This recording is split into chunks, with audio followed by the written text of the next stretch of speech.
In this video, I'll show you how to set up a TP-Link router as an extender. So there are three different options, and I'll go over each of them.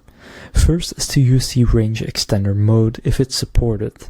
So check if your TP-Link router supports range extender mode.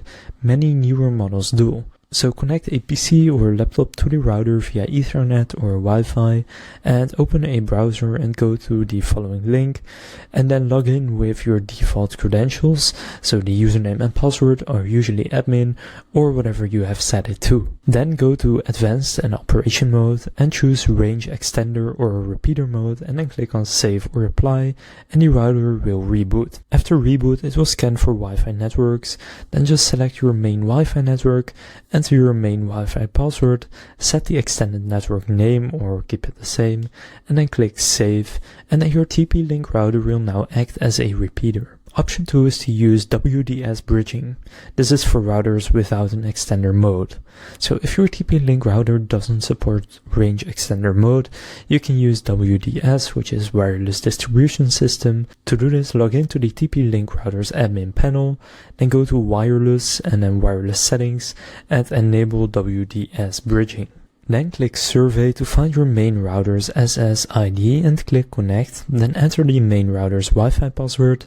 Set the wireless security to match the main router, disable DHCP on the TP-Link extender, and change the IP address of the TP-Link router. For example, if your main router is 192.168.0.1, set this one to 192.168.0.2. Then save and reboot. Now you can test if it works by placing the TP-Link extender midway between your router and weak signal areas and use tools like Wi-Fi Analyzer on Android or Airport Utility on iOS to verify signal strengths.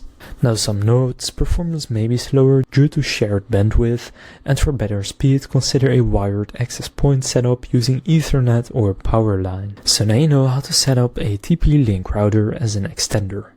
If this video was helpful, please consider leaving a like and subscribing to my channel. With that being said, I will see you in the next video.